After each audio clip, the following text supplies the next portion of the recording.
of the bigger publishing companies, or just big companies in general, seem to view their employees as very replaceable. That doesn't seem to be the case with Valve, and the amount of effort and time that you put into the employees and how much you appreciate them. I mean, do you see Yeah, I mean, employees a as... lot of, you know, uh, the I really am a huge fan of the people that I work with, and they make me better. Hopefully, I make them better. Almost everybody here could start their own company. A lot of people here would have, could retire and do nothing if they wanted to. So everybody's pretty much motivated because we can do things together that we wouldn't be able to do otherwise. And that for us is fun. Mike Harrington decided after we shipped Half-Life that what he really wanted to do was build a boat and then sail around the world. And for him, that was a great decision. For me, I would probably last about 3 days, and then I would start murdering the other people on the boat just to give myself an interesting diabolical project to have.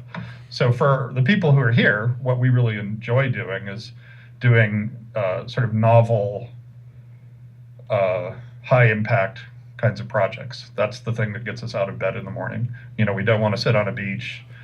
We don't want, money is sort of a side effect. It's not a primary motivator. What really most of us really enjoy is doing things that have large impacts. And that's certainly why I'm still having as much fun now as I've ever had in my career, and hope to continue to do that for a while. Right, it seems that Valve, like in other companies, crunch time is just an assumed evil, but with Valve, it seems that you guys view it as being a failure in planning. Yeah, I mean, there's, we don't have to make the quarters numbers, so there's usually very little sort of timing that we care about. We're way more oriented, we care way more about the quality of the product than we care about when it ships. Simply because, and part of that is that all of the company's owned by the people who work here. There are no external shareholders, there's no investment banks, there's no angel investors. Everybody here is, the people who are doing the work, the people who are taking, too long because they care about what the product is are also the people who hold the purse strings. So that lack of other parties in the negotiation around those kinds of choices actually simplifies our life quite a bit. And we also sort of want to do this for the long run. I mean, we've all been through many shipping. I don't know. I was trying to figure it out once, but I'm probably, over my entire career, I've probably shipped 50 times. And everybody who does that sort of has a pretty good perspective about what is real and useful about focusing on deadlines, and what's artificial and damaging in the long run. So, one of the things we tell people when they come here is we want them to be here 10 years from now, and we want them to be really happy, and we want their families to be happy.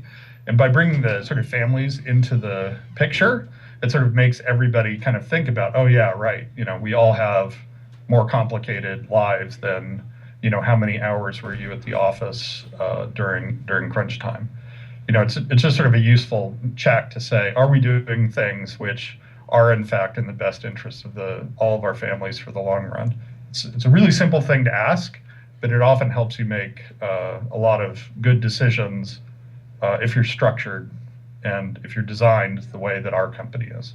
Do you think that crunch times is usually like a failing on the developer side, or is it maybe unreasonable expectations by publishers? I mean, what do you think even causes that? I think it's almost always a result of the people who are imposing the costs are not the people who are bearing the costs, right? I mean, if you think, hey, I can just torture these other people and they're the ones who get tortured, not me, and I might actually benefit, it's sort of a moral hazard question. But here, there's no there you know there are no producers, there's no publisher, there's no bank. It's like you work hard, but you also own the company, and that sort of eliminates the temptation to try to impose your costs on somebody else, right?